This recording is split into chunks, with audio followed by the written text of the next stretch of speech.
Hello everyone. Today we are heading to a truly great South African icon, the legendary Kruger National Park. And I can't wait to show you this amazing place.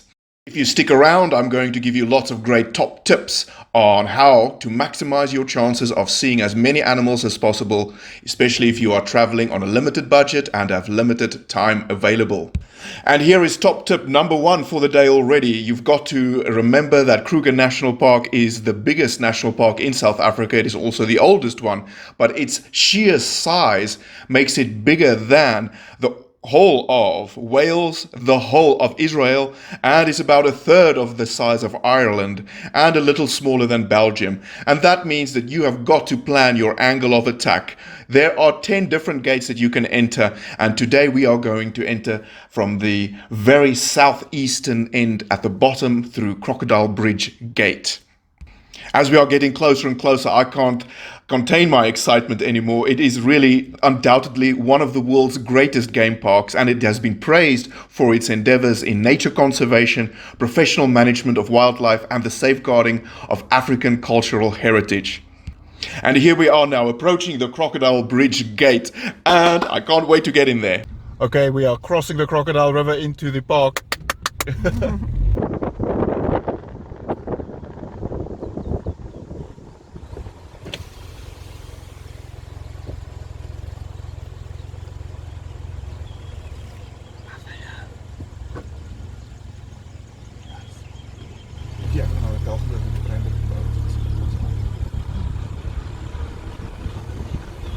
Welcome to the Kruger National Park.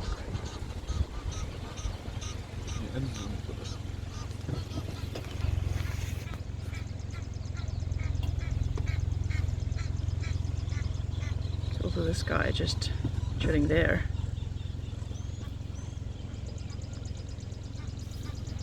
Balls. Stinky. Big balls.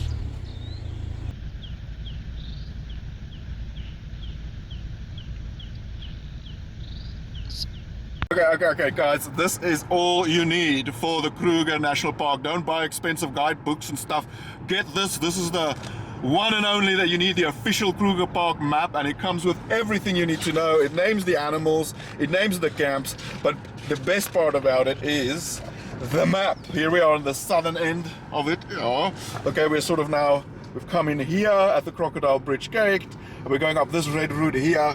And we have another 12 kilometers to go before we hit lower Sabie, and then we're going to go all the way up to the next page. But this is fantastic. You can really plan your day ahead with this. The distances are very clearly marked, and you can see alternative routes that's very quiet.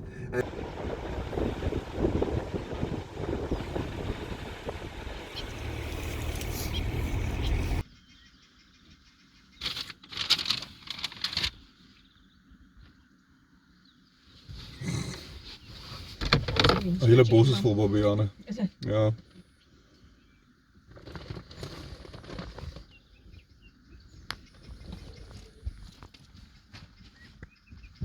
We've already spotted some spectacular animals. Two of the big five, elephants and buffalo. We've seen giraffe, we've seen a warthog, lots of rooibokke. Impala. And what else did we see? Blue wildebeest. Blue wildebeest. And what else? I think that's it for now. Giraffe. Did I say giraffe? Yes, you did. Okay. Just look at how beautiful this is. We are now in the park, the raw African bush. This is amazing. This is really electrifying, beautiful, and it's still early in the morning. It's 6:20 a.m. It's not so hot yet, so we're gonna still see a lot of animal activity going on this morning before it gets so hot that they all go and sleep and hide away before the heat of the day really strikes down. Hello, Mr. Pumbaa. Very good. Yes. Oh, here. Oh, I see. Oh. Oh, yes.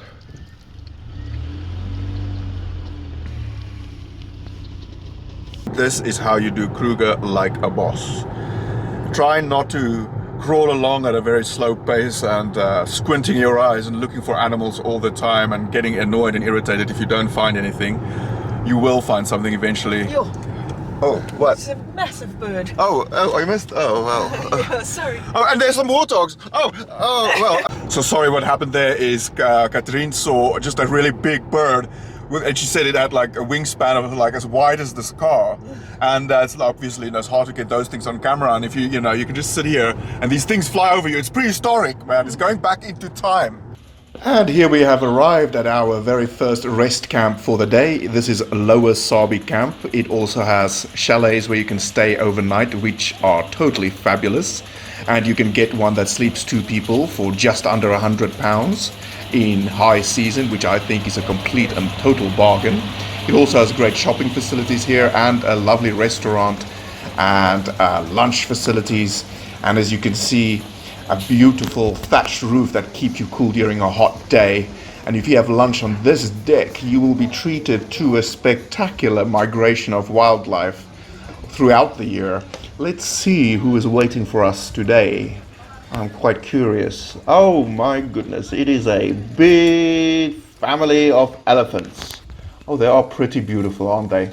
Anyway, this camp is also a great camp to just stop over and refresh yourself and use facilities. And maybe have a breakfast on this deck and look out over this wonderful wildlife. It really is a lovely camp. So we came in there for the Crocodile Bridge and we drove up all the way to Lower Sabie, which is there, and we still need to make it all the way to Olifants where we're staying tonight. And you can see there's still a lot of park left up there, but we're not going to go there. We're going to go out that way. But as you can see, we still have quite a distance to cover today, but it is now 7:50 in the morning, so we've got plenty of time. Having our second coffee. Second coffee, yeah. Make sure you've got a good supply of coffee. And a proper flask. And a proper flask, yes, definitely. Because we've got warm coffee throughout the day. And here's another tip how you do Kruger like a boss. Get yourself a high rider, like an SUV. Like this one. As long as it's a little bit higher, then you can see over more trees and you can see more animals. And also make sure it's an automatic, because you don't want to be like, stopping going, and you don't want to be concentrating on things like that. You just want to put it in cruise control. Oh yeah, have cruise control too. Cruise control, automatic, high rider. That's your car, like a boss. Rather come in the winter, because then the temperature is much more pleasant and there are less foliage about, or foliage. Yeah, it's not as lush. Yeah, it's not as lush, so you actually get to see more animals. It's not as dense. Yeah, and because it's not so hot as well, they stay out for longer and busier too. But I mean, coming in, it's November now, and it's just as fabulous. It just means that in about probably a half an hour from now, we're going to reach the temperatures where we're going to have to close the windows and switch on the air conditioner, because it does get pretty scorching hot from now. An hour from now. For an hour from now, okay. Nice. So we can't move now because there's a tortoise under the car. We went a little close. Yeah, so now it's somewhere under the car and we obviously can't move. I was sitting here, wait for the tortoise to come out on the other side. Mm-hmm. So yeah, those guys driving off there, they just told us that the tortoise is directly underneath us, but it is on its way out.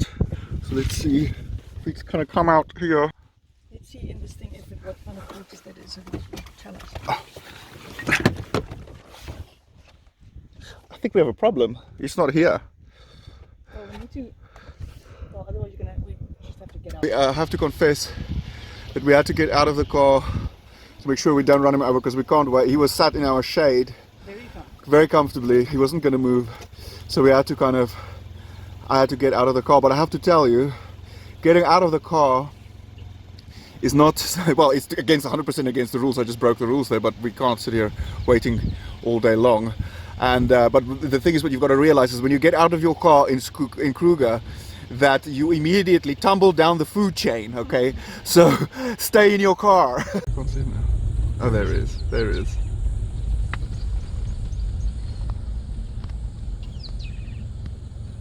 Okay. Daar's ook 'n zazu neushoorn voel net hierso. Daar in die boom. Pumbaa and Zazu. Yeah. What is Zazu? Zazu's in this tree. I don't see him. Where is he now? Oh, he flew off. Flown off. No, there he is. Oh, You see him? yeah, I do see him. Yeah. There's Zazu. Neushoorn voel. So the engineer? There he is.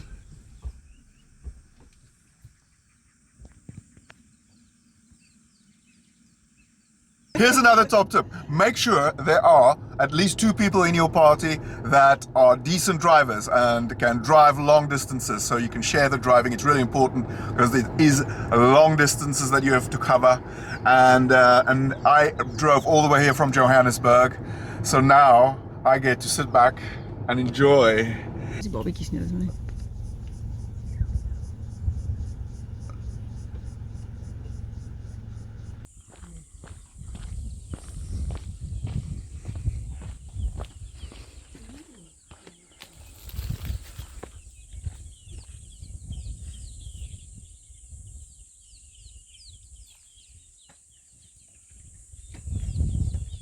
Right, look, there's a 2 manders.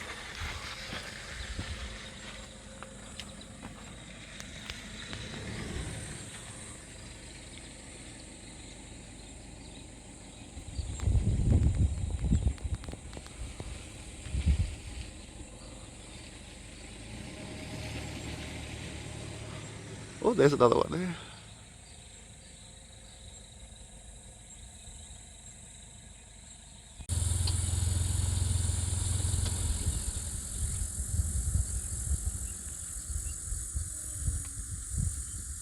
Here's another top tip. If you see cars stopping and pulling over like this, you know that there's something significant going on. I bet there is a big old animal. Oh, yeah, it is a big old lion sitting there magnificently. And guys, here is another top tip. When you see these animals in the wild, you get completely overwhelmed and excited. And I was filming this lion getting up and giving a big old roar, but I forgot to press the record button because I was so overwhelmed. Make sure you press record. Hey, I think somebody should tell these guys that there's a big old lion just waking up just around the corner, getting ready for breakfast.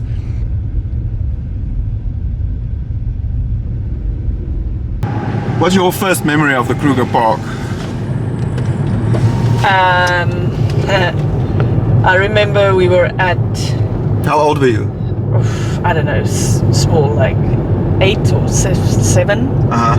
So that was like 1990. 91, 92, I think. Okay. Maybe 91. Was it with us? Was it with all of Yes, us? it was with all of you. We were in a big car, and That was 1990. I was 11.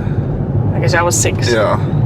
And then I remember driving to like a viewpoint or a picnic spot, and we made pork sausages in a skottel and eggs. Yeah, I remember that too. And everyone made pork sausages. It just, that whole place just It's smelled very, of pork very sausages. English. Yeah. And bacon, obviously, but Yeah. pork sausages. Yeah. And then we had breakfast there, and then we drove back to get to the main road, and then our car's tire got flat or something, and then we had to stop, and my dad had to change a tire in the middle of the Kruger Park. I do faintly remember that. But you know what I remember from that trip very distinctly though is, but that's actually quite scary. Yes, that is quite, I do remember that now, then, yes. Like, and then people would drive past and be like, we'd like to get out and help you, but we don't want to. Yeah, that is true. Yeah, it was quite an anxious moment.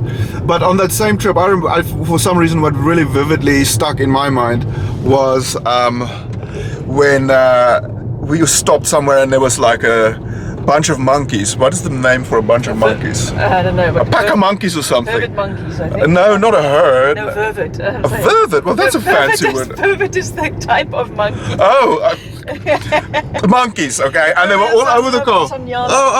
Ooh. Let me zoom.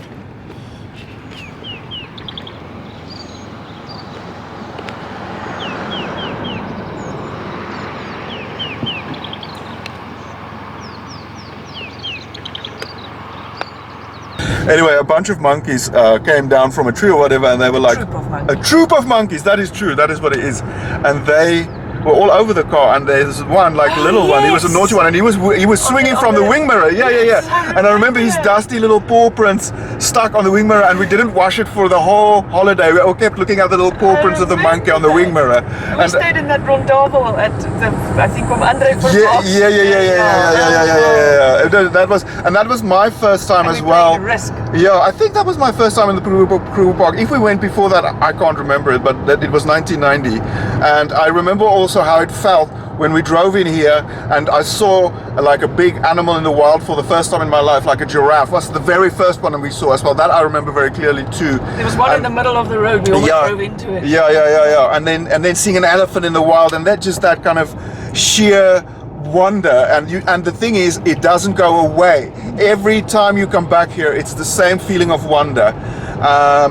Yeah. What about you? Yeah. I also, I got my dad bought a little tiger for me in Skukuza. Oh yes! And it was it's still in my house. I still have it. That's two of my only stuffed toys that I used to abuse that tiger. Whoa! Was that the tiger? Yes, it was. Oh my, yes. And then, anyway. I was not a very nice brother when we were young. I'm sorry. But that is also, except that is just one of my first memories of my life. I think, like, was being in the Kruger. That is an awesome memory. Yeah. No, that's actually epic. That's one of the first things I can remember of being alive. Oh well. Yeah, no, it's really cool. And then in April 2016, I took two of my American friends, John Kimball, shout out to you in London, Kimbo, and also Jackie from California, shout out to you, Jackie K. Yeah. And they came and we took them on a little tour through South Africa, and Kruger Park was one of the first things we did. And I remember also when we drove in, and the first thing that they saw was a big elephant in the road. And John and the both of them completely freaked out. They went from being like, adults to giggling little kids. They couldn't believe it. I mean, they were actually crying with like joy. It was amazing. So another thing, it's to see it through the eyes of somebody who's seeing it for the first time is also really special. And here we have arrived at our lunch spot, yay, at Satara Camp. A lovely spot of lunch to be had here. It's fun. I was supposed to take a photograph of this dish, which is a traditional South African pap and vleis and saus and wors and kajings, yeah. Kajings is like just but then I was too slow and my sister has gone and kind of attacked it. But look, they can sort of get what it looked like a few seconds ago. And here we have a very thirsty elephant cooling off in the heat of the day. He's sucking up about 14 liters of water in one go in his trunk to drink and also to just cool himself, as you can see, just splashing it out all over himself and enjoying a little bit of water.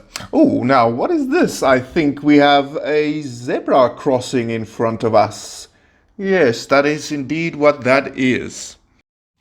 Oh, here we are finally arriving at our rest camp for the evening. This is Olifants Camp.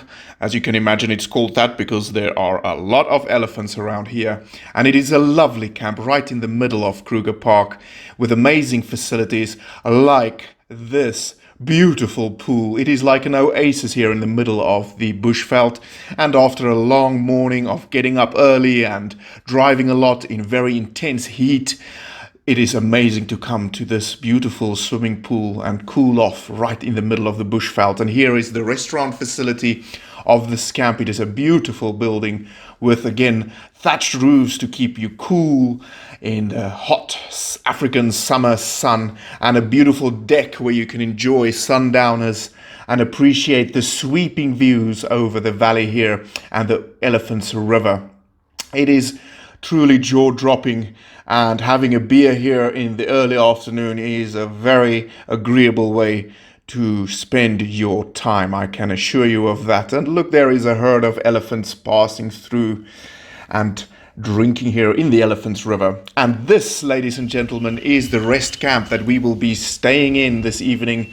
It is beautiful little huts. They are air-conditioned with thatched roofs, so they are very comfortable in the intense African heat. And we've got ourselves a riverfront hut. They are very, very sought after, so make sure you book them well in advance.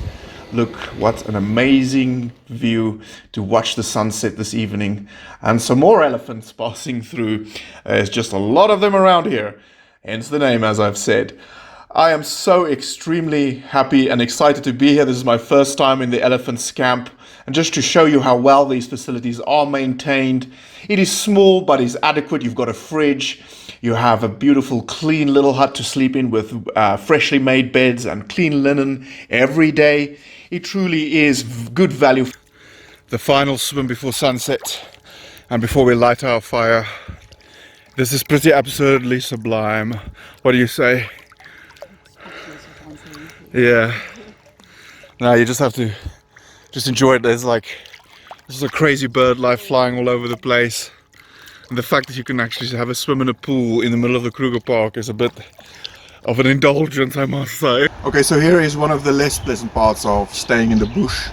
If you have any hope in having a peaceful night's sleep, you've got to bathe yourself in a peaceful night's sleep.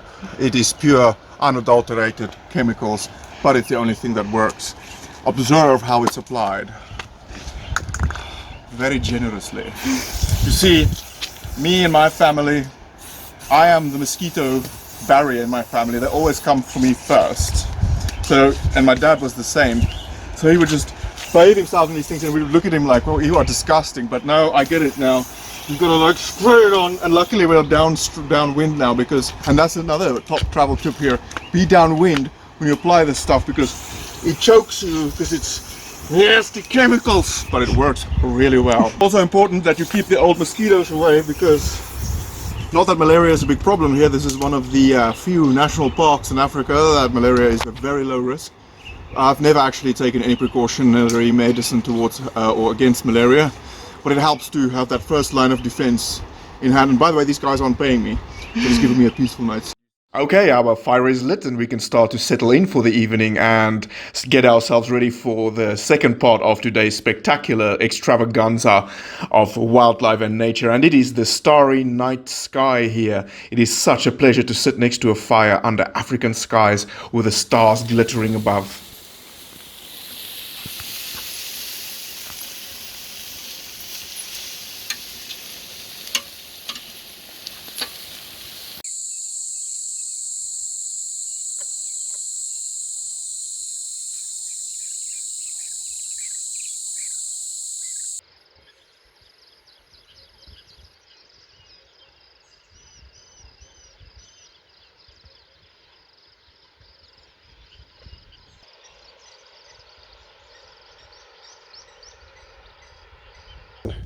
We are standing on the elephant's lookout point at the moment and he feels very Lion King, Pride Rock.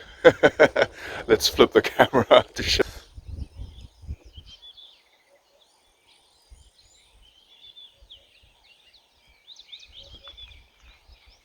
Everything the light touches. Oh no. Yep, that was a monkey that jumped into the car. Do not leave your windows open when you exit your car at a lookout point because they will grab anything they can if you turn your back. Oh, wait, what is this? It looks a bit like a hyena.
Really?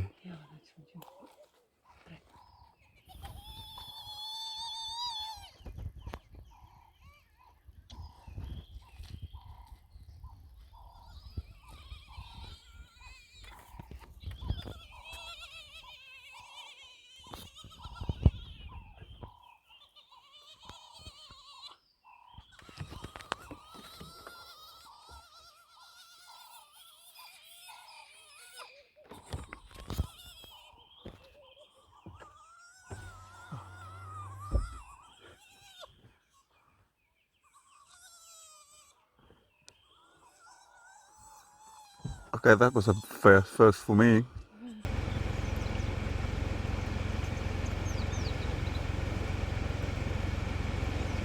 Ja, maar dat is een skade weer.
The trees here are full of baboons and all sorts of other life. Like the tree right above us right now is buzzing with life. There's so many insects in there. It's crazy.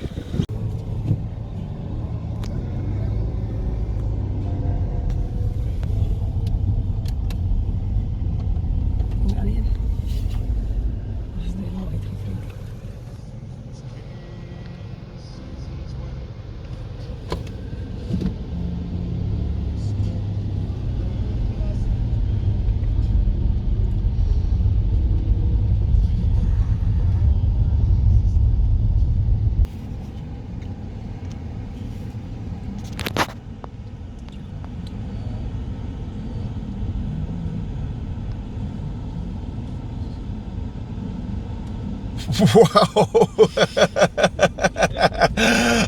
that's good.